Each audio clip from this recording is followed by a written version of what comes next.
Hechos capítulo 23 continúa el relato del encarcelamiento de Pablo en Jerusalén y muestra cómo Dios protege a Pablo para que pueda cumplir la misión que se le había encomendado desde que fue llamado.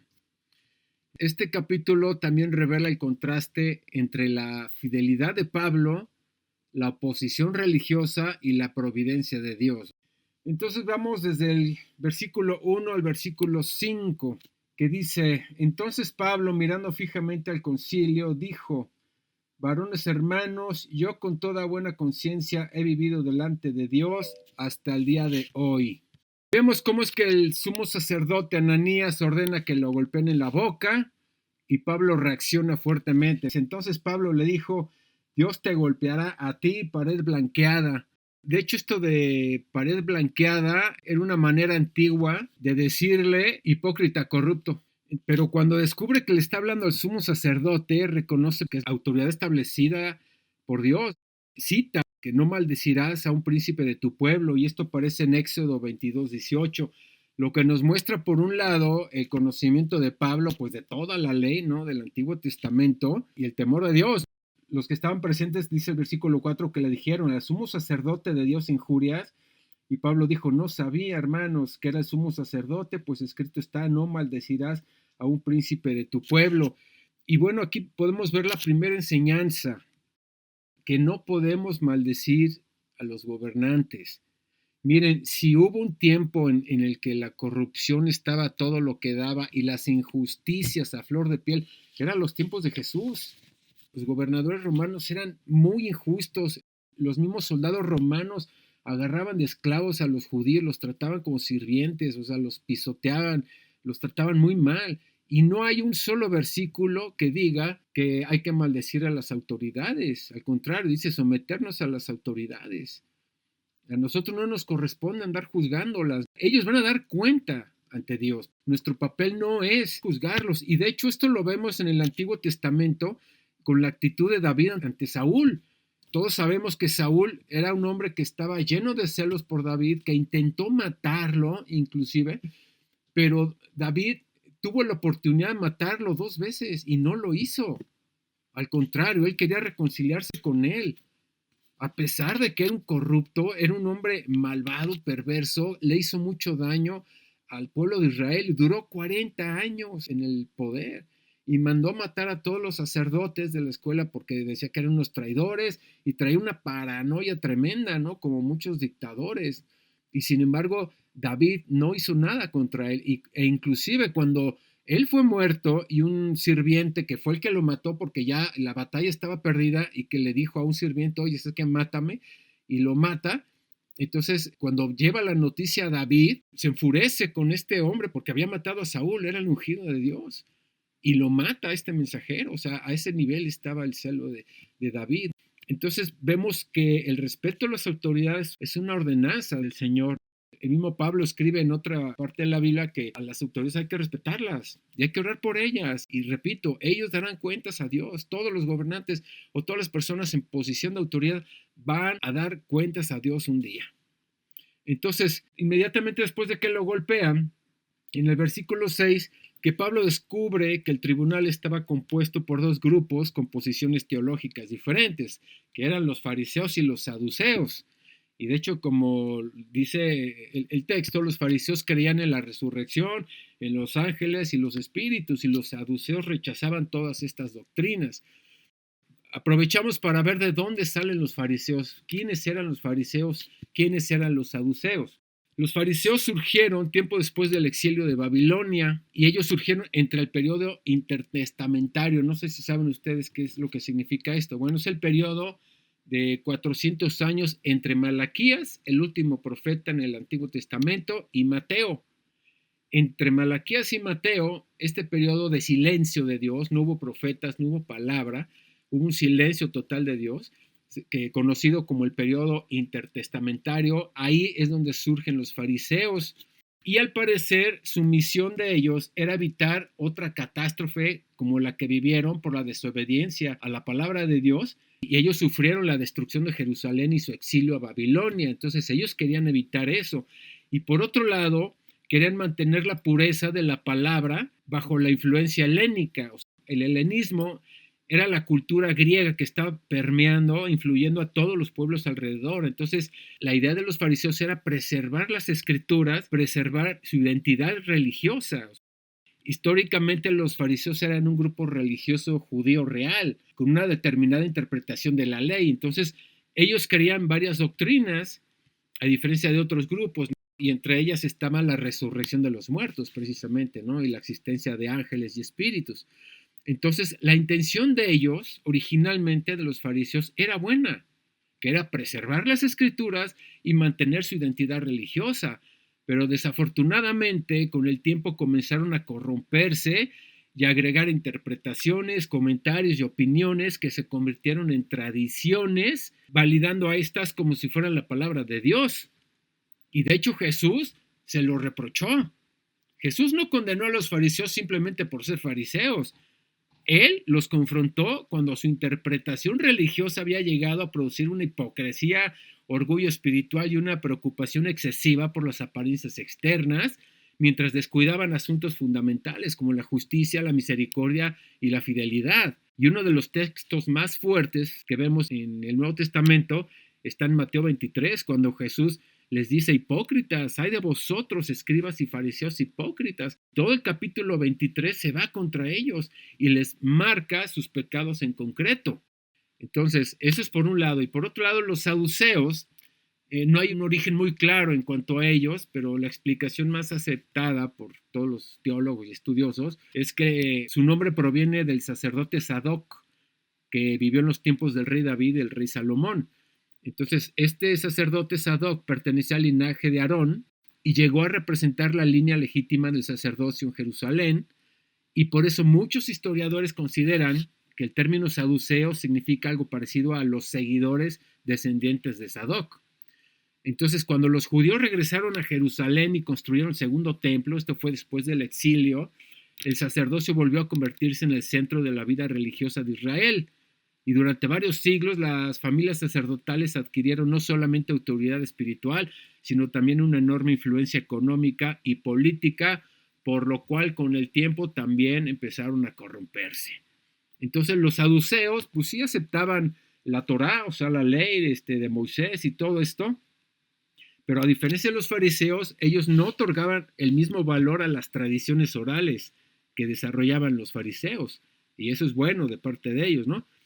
Pero ellos también decían que no había resurrección y no había ángeles, no hay espíritus, y los fariseos sí lo afirmaban. Entonces estaban en contra de estas doctrinas, ¿no? Entonces cuando Pablo vio que las autoridades que componían este concilio entre fariseos y saduceos, aprovechó la división entre ellos diciendo: yo soy fariseo. Lo vemos en el versículo 6, a la mitad del versículo, dice: yo soy fariseo, hijo de fariseo, acerca de la esperanza y de la resurrección de los muertos se me juzga. Entonces, esta declaración que hizo Pablo al propósito provocó una enorme discusión entre ambos grupos, porque los fariseos inmediatamente comenzaron a defender la posibilidad de que Pablo hubiera recibido un mensaje de un ángel o un espíritu, porque ellos sí creían en esas cosas, en esas realidades, mientras que los saduceos no. Y de hecho, los fariseos terminan diciendo en el versículo 9, y hasta lo defendían, decían: no, pues nosotros no hallamos mal en este hombre, que si un espíritu le ha hablado o un ángel, no resistamos a Dios. Por eso es que Pablo consigue así que la atención se concentre en la resurrección, que es precisamente uno de los fundamentos de la predicación acerca de Jesucristo. De hecho, es la base del cristianismo. La resurrección es el fundamento del cristianismo. Y por eso es que todos los ateos en la historia que han querido desprestigiar al cristianismo van a tratar de invalidar la resurrección. Porque si tú tumbas la resurrección, tumbas el cristianismo. Y la resurrección fue tan real que fue lo que cambió al Imperio Romano. Luego vemos en el versículo 11 cómo es que el Señor le habla. De hecho, este es probablemente el versículo más importante de este capítulo. Vemos que a la noche siguiente se le presentó el Señor, versículo 11, y le dijo: ten ánimo, Pablo, pues como has testificado de mí en Jerusalén, así es necesario que testifiques también en Roma. Entonces, si recordamos, en Hechos 21:10 llegó un profeta llamado Ágabo y profetizó que Pablo iba a ser encarcelado en Jerusalén y los demás discípulos querían evitarlo. Sin embargo, Pablo los reprende porque él ya sabía que esto era parte del plan de Dios. Entonces, esta frase cambia completamente la perspectiva del capítulo, porque Pablo estaba en prisión, estaba enfrentando enemigos y aparentemente sin saber qué iba a suceder, pero Dios le revela algo: vas a llegar a Roma. Y aquí lo que le dijo el Señor es que le está confirmando su misión, algo que le proporcionó seguridad en las adversidades. O sea, Pablo ya sabía hacia dónde iba. Y esto significa que aunque los enemigos de Pablo lo querían matar, su vida todavía estaba bajo el propósito de Dios. Y esto es importante porque Dios no le promete a Pablo una vida sin sufrimiento. Eso no lo vemos en ningún lado y no lo dice en ningún lado para todos los convertidos. Dios no promete que no vamos a sufrir en esta tierra, pero le promete que el sufrimiento no impedirá que se cumpla su propósito. Eso es lo que le promete. Entonces vemos a través de esta promesa que le infunde seguridad a Pablo. Inmediatamente después, en el versículo 12, vemos que más de 40 hombres hacen un juramento. Fíjense el nivel de odio que le tenían a Pablo, que dice: nosotros hemos juramentado bajo maldición que no comeremos ni beberemos hasta que hayamos dado muerte a Pablo. Fíjense nada más el nivel de odio que le tenían a Pablo. Entonces vemos que planea pedir que Pablo sea llevado nuevamente ante el concilio y matarlo durante el traslado. Pero el sobrino de Pablo escucha la conspiración y se lo comunica, ¿no? Y Pablo a su vez hace que lleven al muchacho ante el gobernador. Entonces aquí aparece un elemento muy interesante, porque Dios no realiza necesariamente su protección mediante un milagro espectacular. O sea, Dios no hizo un milagro para salvarlo, ¿no? Sino que simplemente en esta ocasión utiliza algo ordinario y un joven escucha la conversación y comunica lo que sabe. Y esto nos muestra que la providencia de Dios puede actuar mediante acontecimientos milagrosos, pero también mediante circunstancias comunes o aparentemente comunes.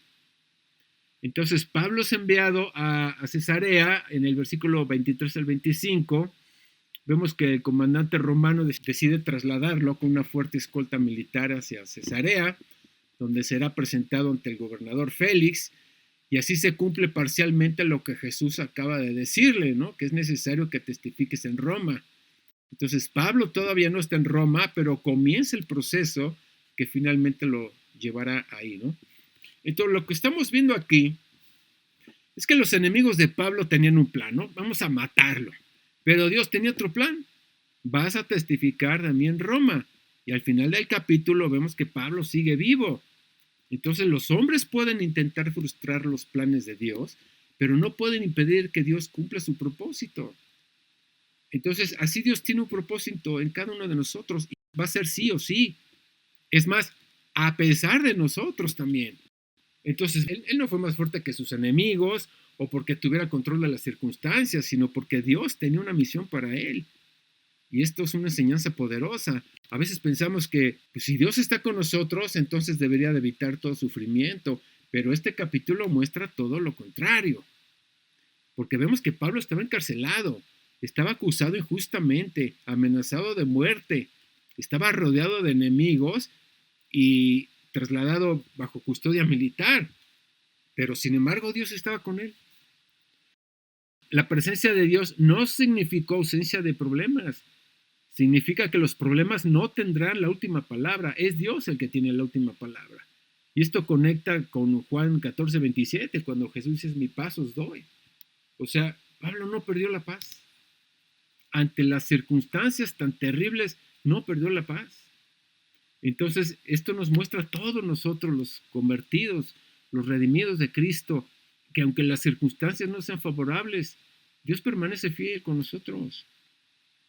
Pablo pudo tener ánimo en medio de la prisión porque sabía que su vida estaba enfocada y estaba en manos de Dios y todavía había un propósito que cumplir. Cerramos el capítulo 23, pasamos al capítulo 24 del libro de Hechos y aquí vemos que continúa directamente la historia de Pablo después de su traslado a Cesarea. Este capítulo presenta el juicio de Pablo ante el gobernador Félix. Y vamos a ver el contraste entre un hombre que tiene poder político y otro que está preso. Vamos a ver ese contraste. Pero vamos a ver que este Pablo, pues una convicción muy, muy profunda, pero lo más importante de este discurso de Pablo ante este gobernador es el contenido del mensaje que transmite. Es muy importante, en eso nos vamos a enfocar. Pablo sabía en quién había creído y no desaprovechó la oportunidad para compartir el evangelio. Y de hecho lo compartió completo. No lo diluyó en nada, no lo suavizó, no lo maquilló, aunque estaba frente a un gobernante que podía decidir sobre su vida. Entonces, vemos que el capítulo 24 comienza con la acusación ante Félix. Dice, 5 días después descendió el sumo sacerdote Ananías con algunos de los ancianos y un cierto orador llamado Tértulo y comparecieron ante el gobernador contra Pablo. Y cuando éste fue llamado, Tértulo comenzó a acusarle diciendo, pero antes de la acusación, quiero que vean ustedes la manera en cómo se acerca este hombre Tértulo, ¿no? Que era un abogado ahí que estaba con los judíos. Dice, como debido a ti gozamos de gran paz y muchas cosas son bien gobernadas en el pueblo por tu prudencia, oh excelentísimo Félix, lo recibimos en todo tiempo y en todo lugar con toda gratitud.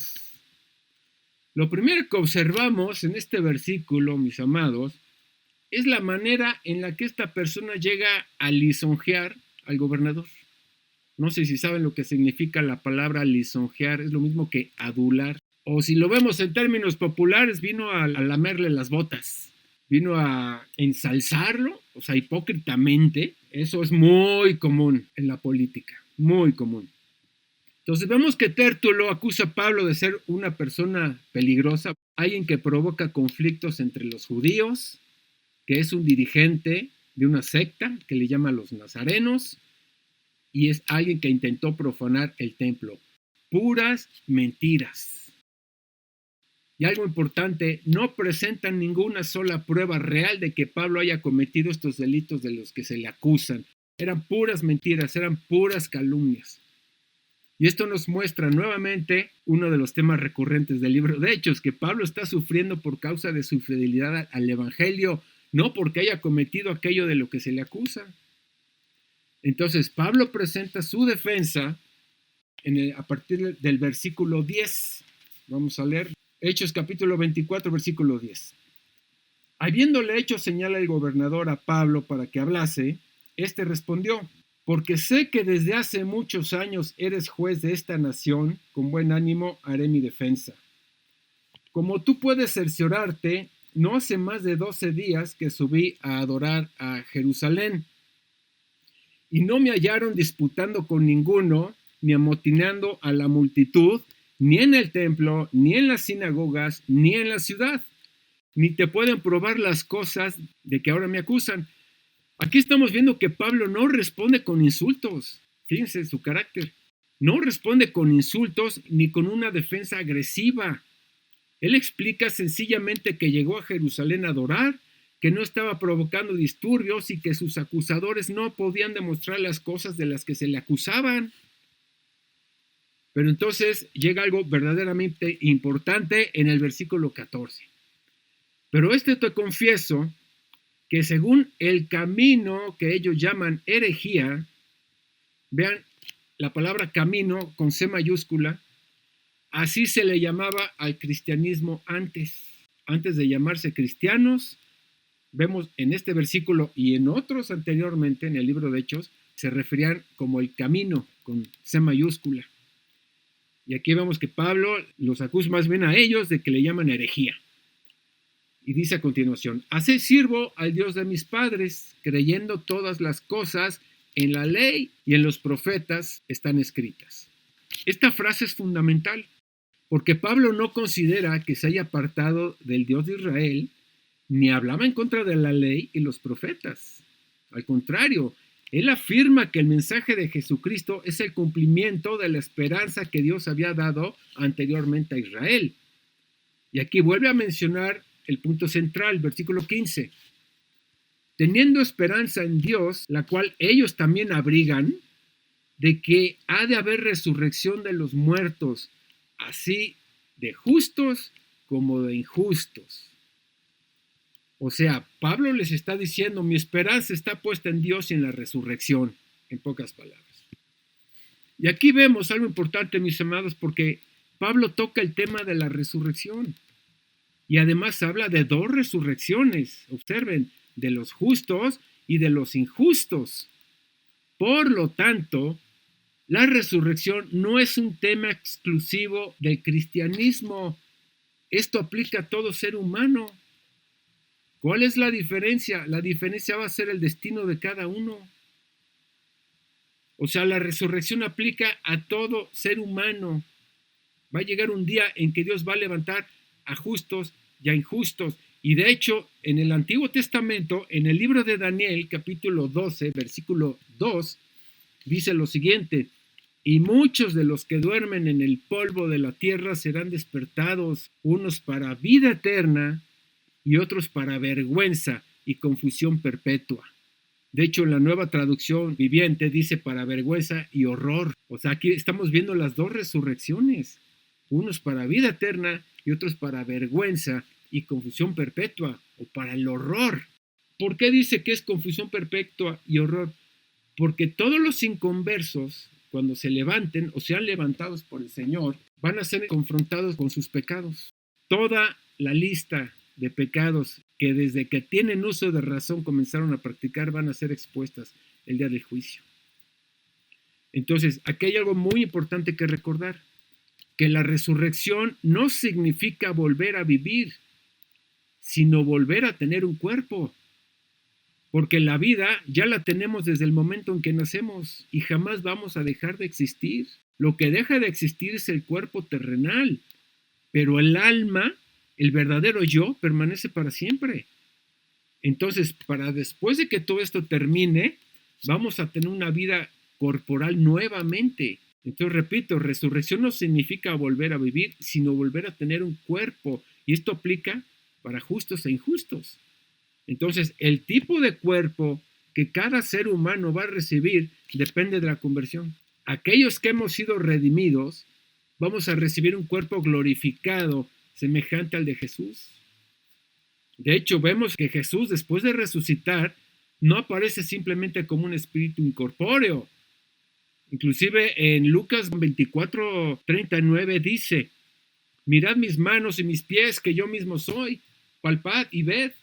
Porque un espíritu no tiene carne ni huesos, como veis que yo tengo. Inclusive después comió con ellos. O sea, y Tomás lo tocó. De hecho, Tomás había dicho, hasta que yo no vea las marcas en sus manos y su herida del costado, no voy a creer. Pero cuando se le aparece Jesús, le dice, toca, Tomás, tócame, mira, pon tu mano. Tenía un cuerpo, pero ya estaba glorificado. Esto es muy importante porque demuestra que la resurrección de Jesús no fue simplemente que su espíritu continuara existiendo. O sea, el mismo Jesús que murió fue levantado y su identidad continuó siendo la misma, pero ahora poseía un cuerpo glorificado. Y así serán nuestros cuerpos nuevos, mis amados. Vamos a tener capacidades de aparecer y desaparecer a voluntad, las mismas capacidades de Jesús, donde también vemos que Él se podía trasladar sin resistencia a la gravedad. Y al mismo tiempo vamos a poder comer, palpar, escuchar, ver. Incluso en Apocalipsis, cuando habla de las bodas del Cordero, habla de que va a haber comida, a percibir sabores, vamos a percibir colores nuevos, vamos a ver la majestuosidad, el espectáculo cósmico en las bodas del Cordero.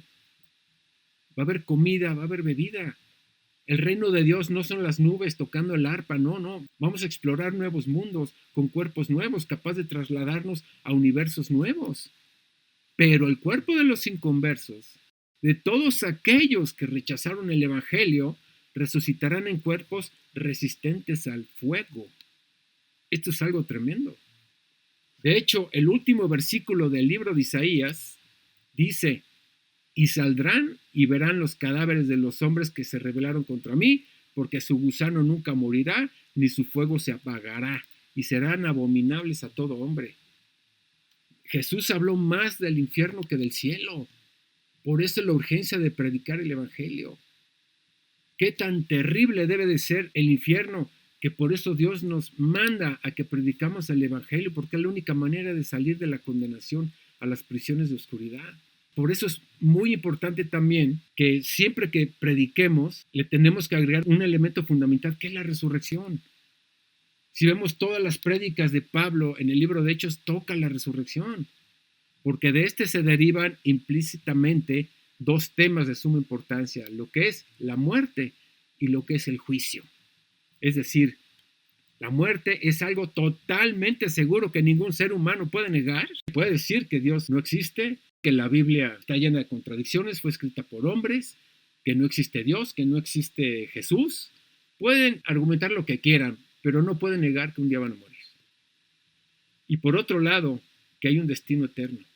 O sea, va a haber un juicio. Entonces, nosotros podemos comenzar una plática o hablarle a las personas tocando el tema de la muerte. Simplemente preguntándoles, oye, ¿qué crees que pasa después de la muerte? Ahí puedes empezar a entablar una plática. Y miren, no es casualidad que Pablo haya tocado el tema de la resurrección en el versículo 15 y más adelante en el versículo 21. No es casualidad. Ahora, regresando al discurso de Pablo, vemos que habla de una conciencia limpia y Pablo agrega en el versículo 16, y por esto procuro tener siempre una conciencia sin ofensa ante Dios y ante los hombres. Versículo 17. Pero pasados algunos años, vine a hacer limosnas a mi nación y a presentar ofrendas. Estaba en ello cuando unos judíos de Asia me hallaron purificando en el templo, no con multitud ni con alboroto. Ellos debieran comparecer ante ti y acusarme si contra mí tienen algo. O digan estos mismos si hallaron en mí alguna cosa mal hecha cuando comparecí ante el concilio, a no ser que estando entre ellos prorrumpí en alta voz. Y aquí vemos nuevamente que toca el tema de la resurrección. Dice, acerca de la resurrección de los muertos, soy juzgado hoy por vosotros. Entonces, Pablo le da énfasis a que su vida pública y su predicación están orientadas por la convicción de que algún día va a haber resurrección y un juicio. Entonces, terminando este discurso, si lo analizamos totalmente sensato por donde lo veas, nada contradictorio, ilustrativo, de hecho, acerca del fundamento del cristianismo que es la resurrección, en lugar de que Félix analizara, razonara lo que Pablo había dicho, prefirió ignorarlo y aplazar el juicio hasta que compareciera el tribuno Lisias. Y esto nos lleva a la parte más importante de este capítulo 24, porque a partir del versículo 24 vemos que Félix nuevamente escucha acerca de la fe en Jesús. Entonces vemos que Félix manda a llamar a Pablo nuevamente, pero en esta ocasión viene junto con su esposa Drusila, que era judía. Y esto es muy importante de entender, mis amados, o sea, es un detalle muy importante el hecho de que aparezca Félix con su esposa Drusila, que era judía. Es importante entender la relación de Félix con esta mujer. Primeramente porque Félix era un romano, era un gentil romano. Y el hecho de estar casado con una mujer judía habla muy mal de ambos. ¿Por qué? Porque para los judíos, los gentiles, especialmente los romanos, eran como perros o como cerdos, así los consideraban. Y por supuesto que no se casaban entre ellos. Ni por asomo se les ocurría entregar a sus hijas ante un romano. Porque los romanos a su vez veían a los judíos como una raza inferior de esclavos, rebeldes e indomables. Entonces, el hecho de que se hubieran casado, el hecho de ver esta unión entre un gobernador romano y una mujer judía, podemos deducir que en este matrimonio había un interés mutuo. Tal vez la belleza y juventud de Drusila trajo a Félix. Y por otro lado, ella y su familia, queriendo asegurar su futuro material, pues se ligan al gobernador romano. Es muy probable que haya sido eso, porque esto siempre ha sucedido y sigue sucediendo. O sea, matrimonios por intereses. hombres buscando jóvenes y jóvenes buscando seguridad, de cierto modo natural en las mujeres. Ahora, esto es importante de considerar, ya que implica que Félix tenía cierto conocimiento de la religión y de las tradiciones judías y probablemente de las profecías también.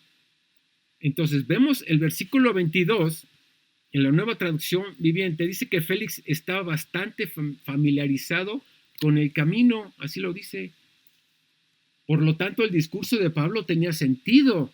Vemos cómo es que Félix escucha a Pablo hablar acerca de la fe en Cristo Jesús. Dice el versículo 24, dice, algunos días después, viniendo Félix con Drusila, su mujer, que era judía, llamó a Pablo y le oyó acerca de la fe en Jesucristo. Pero al disertar Pablo acerca de, subrayen esto en sus Biblias, es importantísimo, es el centro de este capítulo. Cuando Pablo diserta acerca de la justicia, del dominio propio y del juicio venidero, Félix se espantó y dijo, ahora vete, pero cuando tenga oportunidad te llamaré. Aquí está sucediendo algo extraordinario, mis amados, porque el gobernador romano Félix tiene miedo.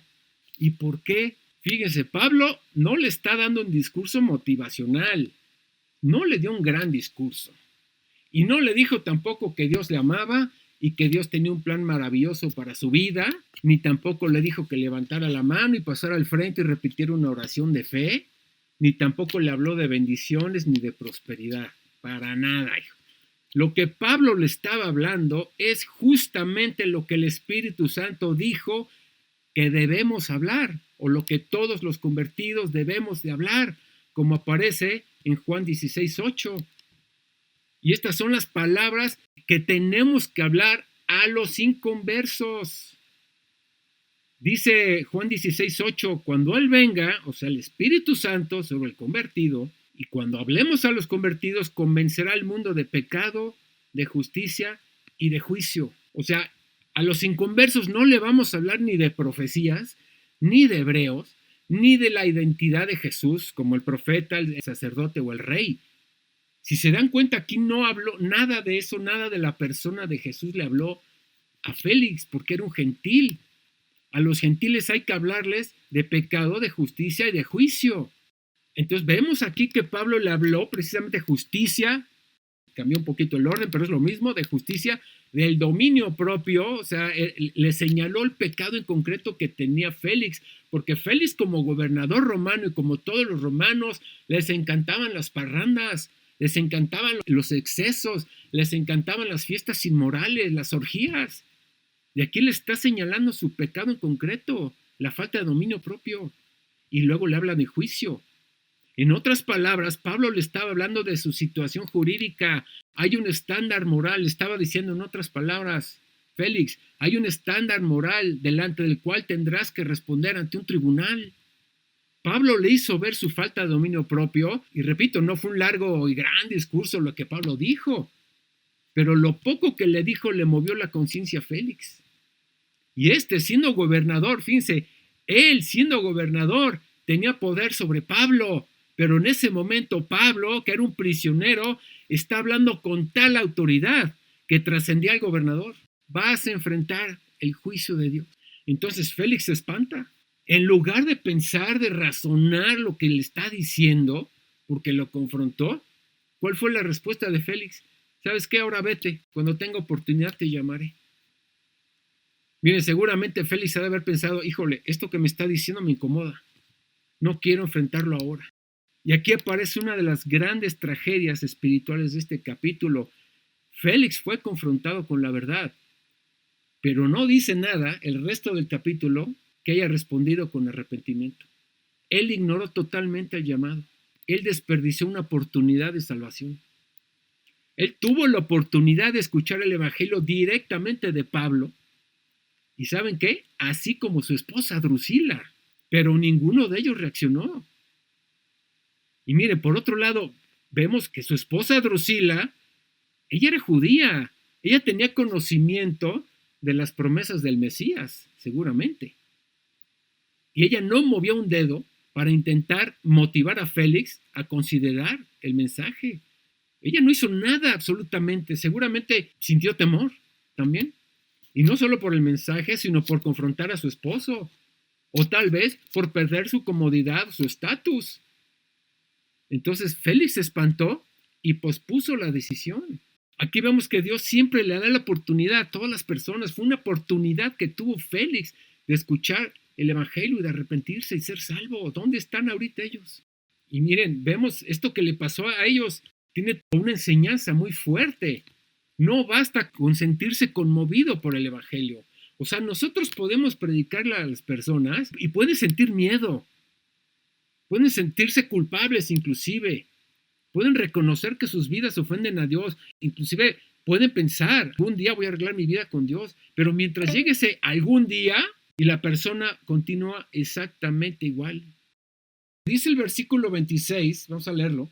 Esperaba también con esto que Pablo le diese dinero, por lo cual le hacía venir con mayor frecuencia y hablaba con él. Fíjense cuál era el enfoque de Félix. O sea, tuvo más de 2 oportunidades para arrepentirse. Lo que nos habla es que Félix no estaba buscando la verdad, ni conocer la verdad. Él quería sacar un beneficio económico. Y aquí vemos un contraste tremendo. Mientras Pablo está interesado en la salvación de Félix, Félix está interesado en el dinero de Pablo, que ni tenía, ¿verdad? Mientras Pablo está hablando de la eternidad, Félix está pensando en ganancias temporales presentes.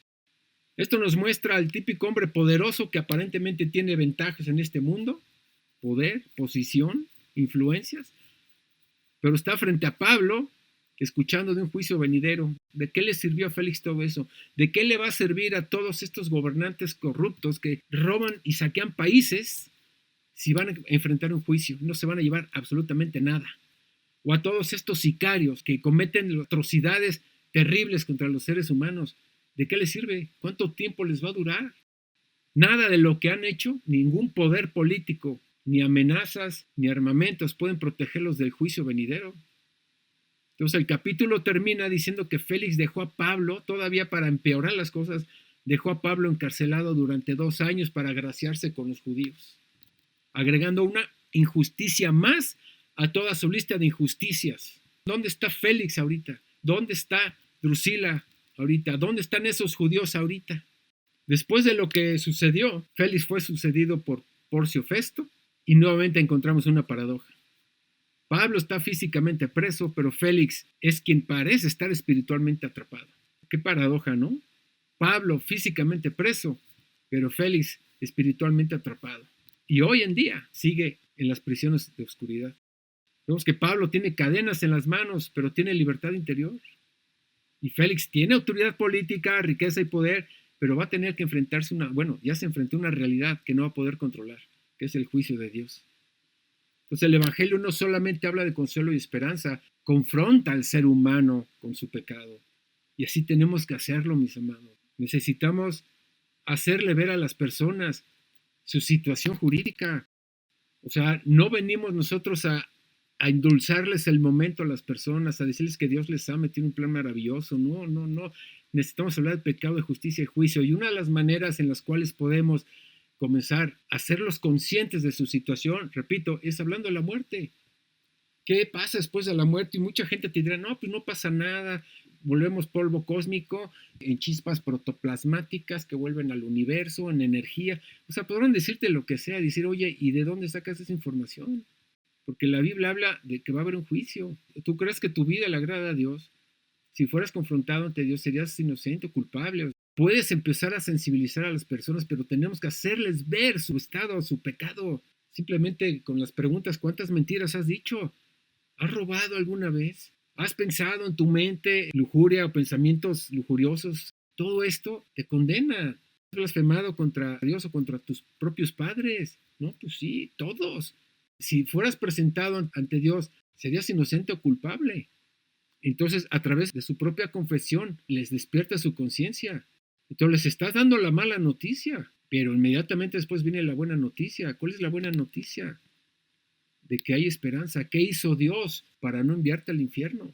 Ahí es donde entra el Evangelio ya, el lado positivo, el lado confortante. O sea, existe oportunidad de salir de todo este juicio. Todas estas personas que atacaban a Pablo, ¿dónde están ahorita? Dice Jesús en Mateo 16:26, ¿de qué te sirve ganar el mundo si pierdes tu alma? El mismo versículo, la Nueva Traducción Viviente, ¿qué beneficio obtienes si ganas el mundo entero pero pierdes tu propia alma? ¿Hay algo que valga más que tu alma?